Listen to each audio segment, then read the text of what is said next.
A very good morning to all the students of class 11th political science and welcome to the online classes of political science here. Students, as you know, we were doing the first chapter of the revised new syllabus given by CBSE for your new academic session. And in that, the first chapter is constitution, and we had done certain topics regarding this chapter already. And in the last video I had started a new topic for you, that is the rights in the Indian constitution. So we were talking about the fundamental rights. I had explained you what is the concept of fundamental rights and why they are so important to us. After that, I told you the 6 important fundamental rights which you already know, as you have already gone through them in properly in class 8, 9, 10th and so on. And now you are in class 11th as a student of political science. Now you should have a detailed, I would say, concept understanding of this particular application, that what are these particular rights. So we are going to take each and every right individually, and we are going to understand all the concepts related to all these freedoms. So in the last video we had done a particular freedom, that is right to equality, in detail, and today we shall be doing right to freedom, which is the second important fundamental rights given or signed by the Constitution of India to its citizens. So before I move forward and discuss in detail right to freedom and all the concepts related to freedom, I would like to just revise what you have done already in the previous classes. These are the fundamental rights which you have been studying since class 6, I would say. The first right is right to equality, which we have done. Today we are doing right to freedom. Then we shall be taking right against exploitation. Next, fourth will be right to freedom of religion. And the fifth is cultural and educational right. And the last one, and the important one also, we can say right to constitutional remedies. So we shall try and understand the meaning and concept of all these rights individually, one by one. And today I shall be taking right to freedom, right against exploitation, and right to freedom of religion. I will try to cover these 3 rights today in this particular video. So you need to see them carefully. I will give you short notes also, and I will also read from your NCERT book, as you have to study your syllabus according to the NCERT books and the topics given in it. And I had already told you that this particular topics of the second chapter of your NCERT book now have been merged with chapter 1. That is why I am taking this topic in chapter 1 under constitution, that is fundamental rights. Previously it was the part or the content of the second chapter, but now it is a content which we have to study under unit 1, that is constitution. So now I shall be telling you about right to freedom. So now starting with this particular topic, right to freedom.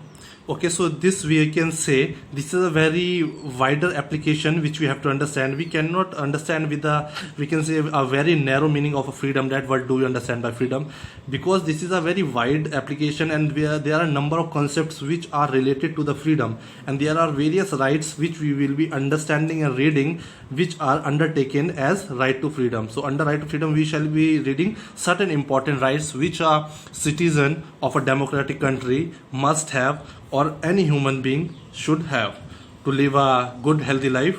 Such rights are very important for the positive growth of all the people in the society.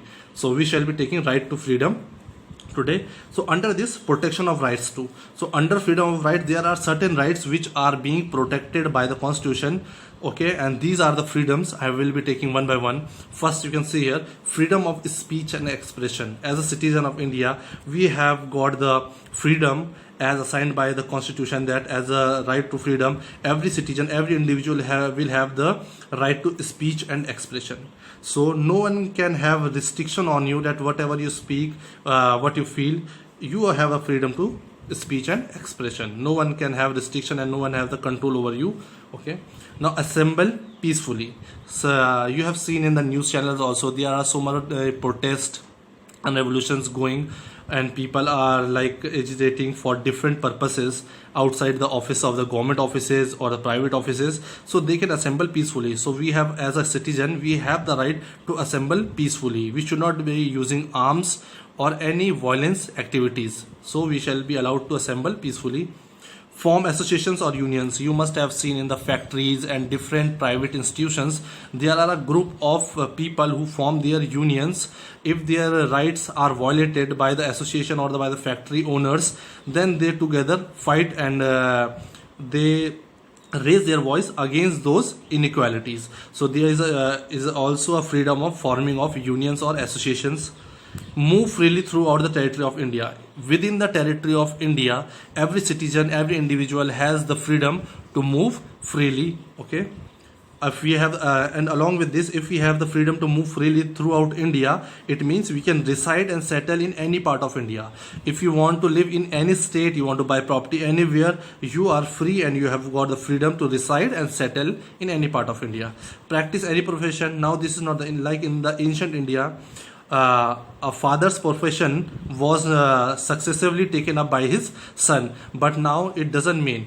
We can choose our profession according to our capability and capacities and our hobbies. So, or carry on any occupation, trade or business. So we can do any trade, any business or any occupation, or we can choose any profession. You can choose, like you have the freedom to choose any subject which you want after 12th, or any professional courses which you want to do after class 12. So you have the freedom. It is not that what your father did, you will also have to do the same profession or the same business. So this is not the case now. So you have the freedom of profession, or we can say selecting any occupation, trade or business. And then right to education. This was the last one. Practice any profession, carry on with any occupation, trade or business. Next is right to education. Now every child, if he's or she is a citizen of a democratic country like India, now the constitution has given one right, that is right to education. No one can restrict you on the basis of your caste, language, gender from education. So next is right to life and personal liberty. As a human, everyone has the right to life. In Hindi we call जीने का अधिकार. So right to life and personal liberty. According to our wish, we can live our life we want to live in whatever way. Again, under some particular laws and institutions which are put forward by the Constitution. Protection against arrest and detention in certain cases. Protection against arrest and detention. The protection is given to the accused person, or who is expected to be accused or dangerous or can be endangered for the society, is arrested in advance before attempting any particular crime. So in that case also, he or she is given protection under arrest, detention in certain cases. So these are some of the important rights which we are studying under the right to freedom, or we can say they're like right to equality, right to freedom. These are also the cluster of rights, we can say a group, and many of the rights we are studying under them, because each and every right we cannot study separately under fundamental rights. So we all have included them together, and like they are like a cluster of different rights. But some rights we are studying under right to equality, and now some rights we are studying under right to freedom, which are in concern to the freedom of a particular person or a group or a community. So now I shall be taking some of these important points and concepts from your NCERT book, so that it would be very much clear to you what do we understand by right to freedom and what are the concepts and applications we shall be taking under freedom. So this is the topic for the day, right to freedom, and we are doing the part 6th or the 6th lecture or the lecture video of your first chapter. Although the revised syllabus, after the revised syllabus, this is the second video I am taking, but in those first 4 videos also, it is very important for you to go through them to understand what do we understand by constitution and what is the need of constitution in a society and for the particular person. So here starting the right to freedom from your NCERT book. Although I have shown you all the important points which are undertaken under the application of freedom. Equality and freedom or liberty. Talking here, equality which you have studied and freedom, or we can also say liberty, are 2 rights that are more essential in a democracy. If I talk about democracy, what is democracy? It is a form of government of the people, for the people, by the people.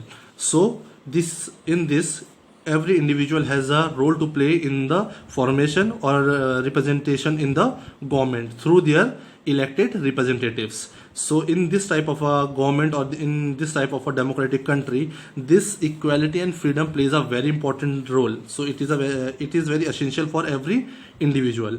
It is not possible to think of one without thinking of the other. So it would be meaningless if we say we will only give equality but we will not provide freedom, or we will only provide freedom in the constitution or in the fundamental right, we will not give equality. This would be meaningless without one another. So both of these are very essential for the functioning in a democracy, and especially for an individual.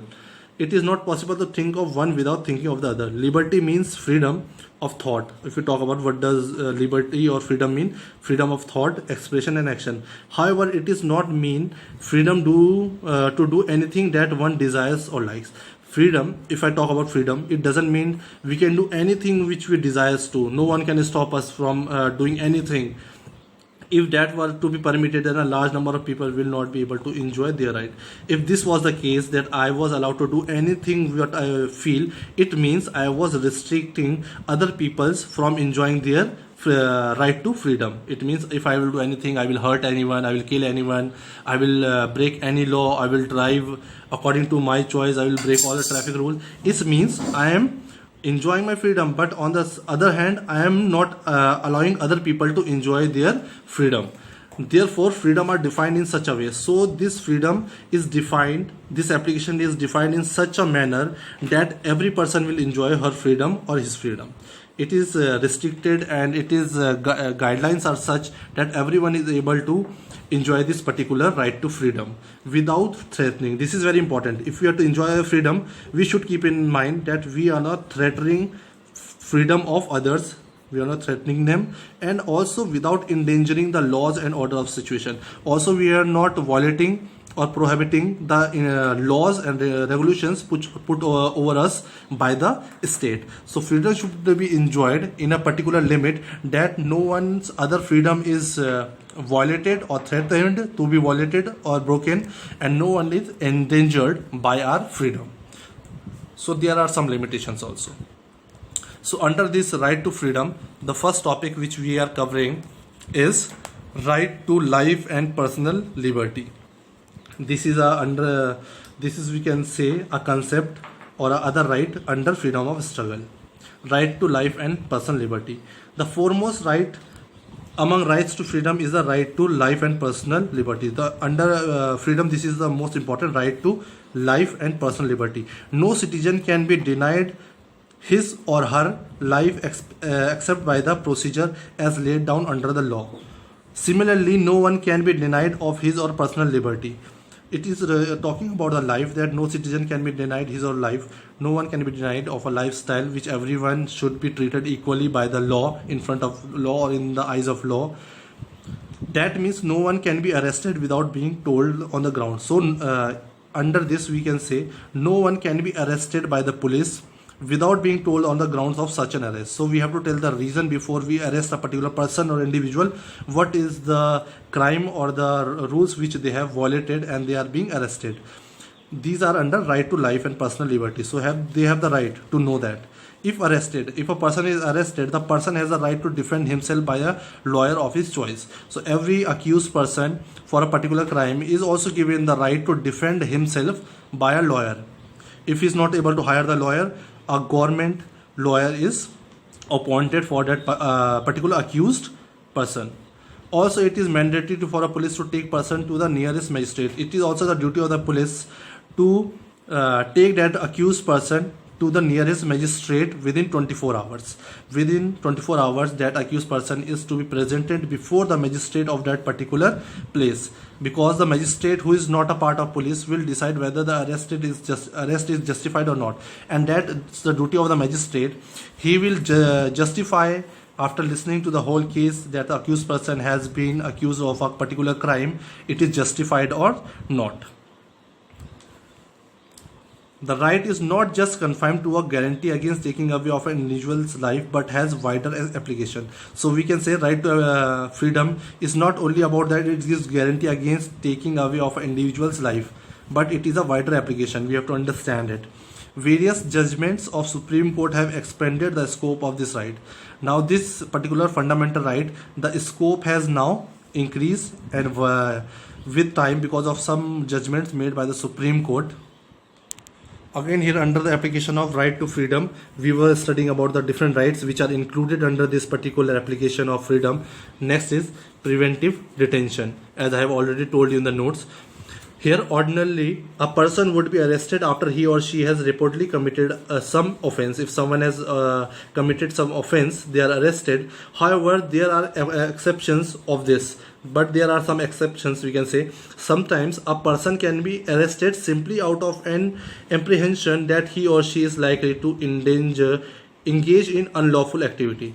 One case was that which we studied, in which a person was arrested after he was accused of a particular crime. But in this case there are some exceptions where a person is arrested because they are supposed to be engaged in some unlawful activity which may be very harmful for the society. So and they are imprisoned for some time without following the above mentioned procedure. This is known as preventive detention. It means to prevent a crime before any crime takes place. That accused person is beforehand arrested and imprisoned for some particular time. It means that if a government feels that a person can be threat to a law and order, to a peace and security, if any person can be a threat to law and order and can make an imbalance in the peace and security of a nation or a state, government can detain and or arrest that particular person and put him into the jail. This prevention, but there is a limit. This preventive detention, when he is arrested and put in imprisoned, can be extended only for 3 months. He can be imprisoned only for 3 months. After 3 months, such a case is brought before the advisory board. Later on, it is brought in front of the advisory board to review the case, and later the further decisions are made for him. So this is preventive. You can understand by its meaning prevent, to prevent something. Before any crime takes place, beforehand they have prevented it to maintain law, order and peace and security of a nation. So after right to freedom, as we have taken read all its application and certain concepts and rights included in the fundamental rights, in the right to freedom, after that the third and the important one is right against exploitation. So we will now understand what is this third fundamental rights for all the citizens, for the individuals. In our country like India, there are millions of people who are underprivileged and deprived. There are millions of people underprivileged and deprived who are socially very backward, economically backward. They have not able to grow as according to the society till date, like tribal areas, scheduled caste, and there are different social communities living in India which are underprivileged and deprived of all the rights which they should be getting. There is a lot of inequality if we talk about them. They may be subjected to exploitation. So we can say there is a lot of exploitation for them because they don't know that what are the rights they have and what are the provisions Constitution has made for them, and to provide them equality and to save them from the exploitation and so on. So they are subject to exploitation by their fellow human beings. So many their human beings exploit such people who are underdeprived and underprivileged and deprived. One such form of exploitation in our country has been begar or forced labor. There is forced labor in our country. What does this forced labor mean? Without payment. They are made to work without payment, especially the zamindars, or we can say money lenders, landlords. So these are some elite group, and this was the case previous in the ancient India or during the independence or before independence. This was the situation of India where there was a case of forced labor where people were exploited and they were not paid for them. They were not made payments. So they were like servants to them, or we can say they were like slaves. Another closely related form of exploitation is buying and selling of human beings. What do we call this? Buying and selling of human beings? Human trafficking. So this was also a case in India previously, and using them as slaves. So there was a case when their elite people used to buy and sell the human beings to get their personal jobs done and make them slaves. Both of these are prohibited. Now this forced labor as well as slaves or human trafficking, buying and selling of human being. Both these cases are prohibited, restricted under the constitution. Under the constitution, this is a crime now. Forced labor was imposed by landlords. So if we talk about the forced labor who used to follow this evil practice in the society, those were landlords, money lenders, and other wealthy persons or elite persons of our community in the past. This was a case in the past. Some forms of bonded labor still continue, but this type of bonded labor, they still continue, where the people are working without payment, just they are provided food and some shelter to live. Especially in bricks clean work, it has now been declared as a crime. Now it's a crime according to the constitution, and it is punishable. Anyone who follows these two evil practices of our society, forced labor and making slaves or human trafficking, it is now a crime and it shall be punishable if complained. And now some more important points regarding the right against exploitation. Whenever there is exploitation, what are the rights against it? The constitution also forbids employment of children. This is important. Now constitution has also forbidden employment of children below age of 14.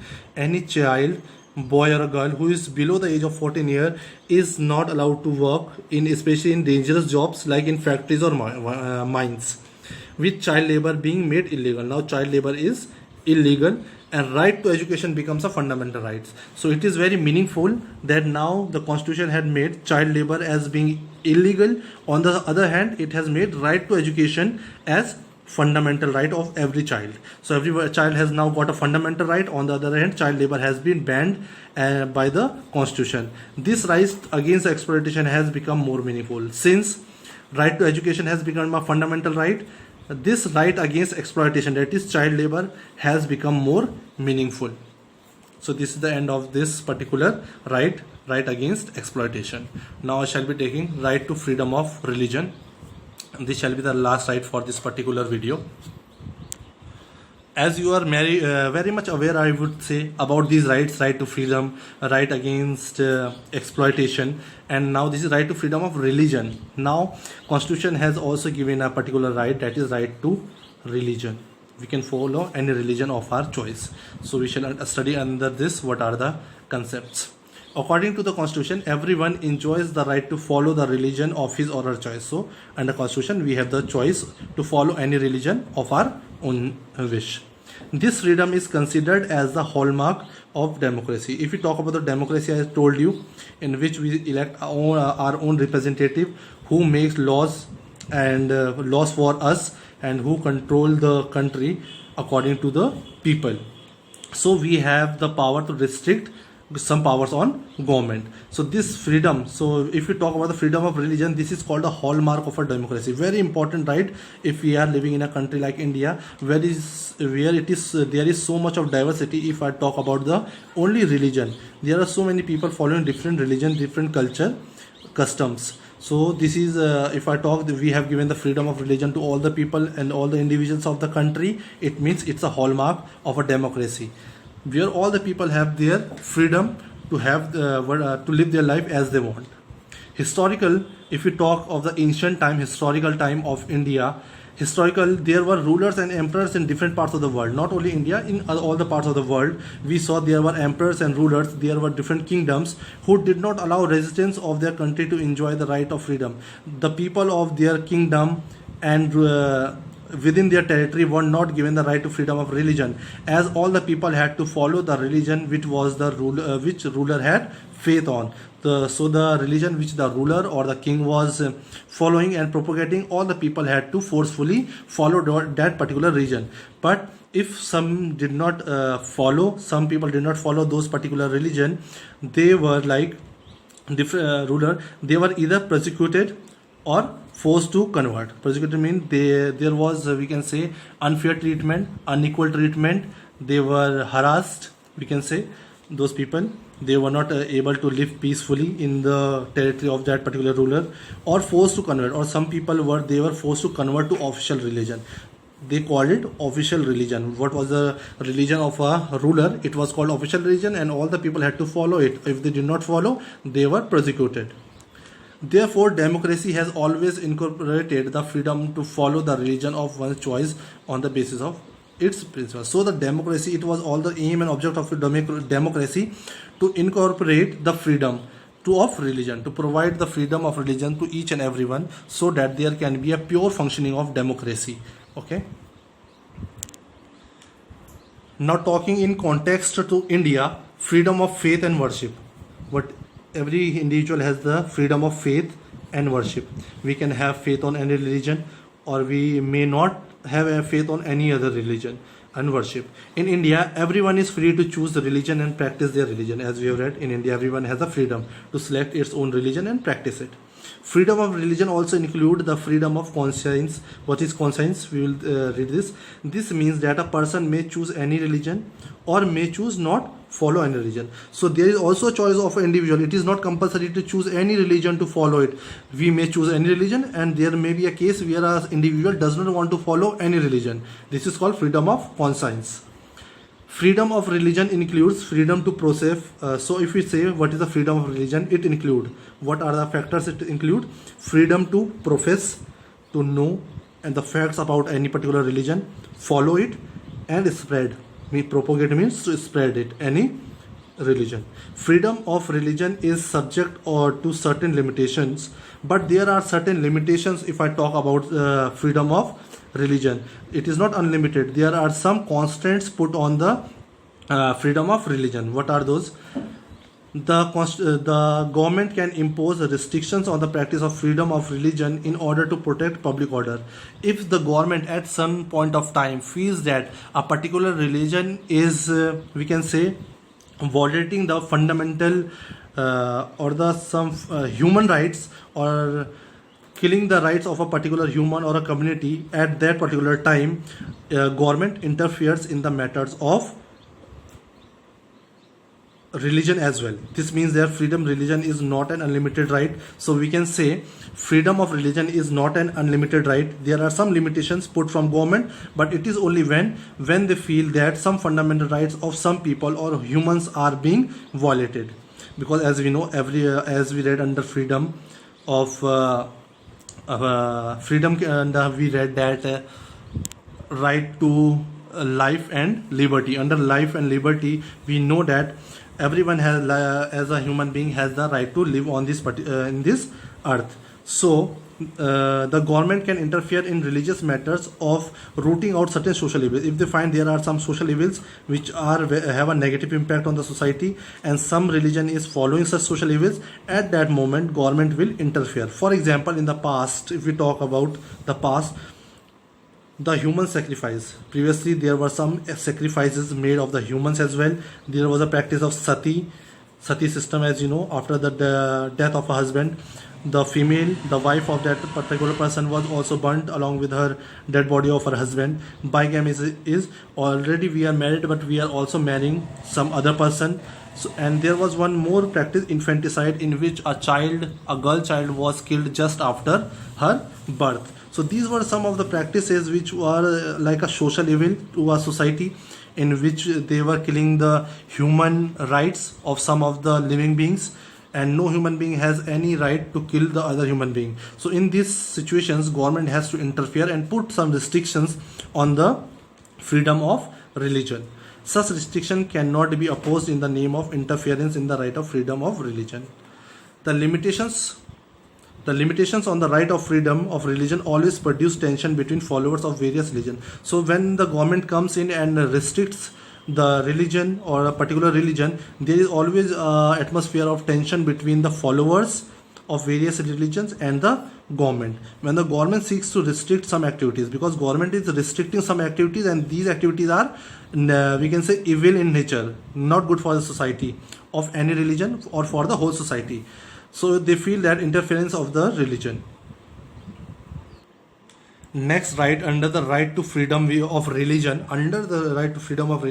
next is equality of all religions. As we know, as we are living in India, and it is a democratic country where we promote secularism. Secularism means state supports and promotes not a single religion. There is no official religion of India. Although we think that there are majority number of Hindus, but still Hinduism, or we can say, we are not the official religion. There is no official religion. All the religions are equal for the government. No one is given preference. So being a country which is home to several religions, India is a country home to several religions living here together. It is necessary that government makes extend equal treatment. So it is very important for a government to make a proper balance for the equal treatment or for the to the different religions. Although they are different religions, but a balance should be made to promote equal treatment to all the religions. Negatively, it means that government will not favor any. If we say, it means government is not going to favor any particular religion in any case.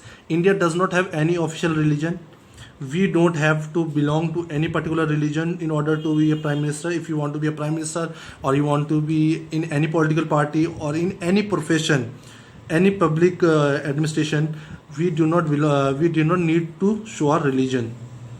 It doesn't matter. So that's why it's written, we don't have to belong to a particular religion in order to be a prime minister or president or judge or any other public official. We have also seen that under the right to equality. So we studied under right to equality. That was the first right we studied. There is a guarantee that government will not discriminate on the basis of, okay, so this is the guarantee given by the constitution under right to equality, that government will not going to discriminate any individual on the basis of religion. We said in giving employment, when we are going for any particular jobs or interviews, we are not no one can discriminate us or can fail us on the basis of our religion.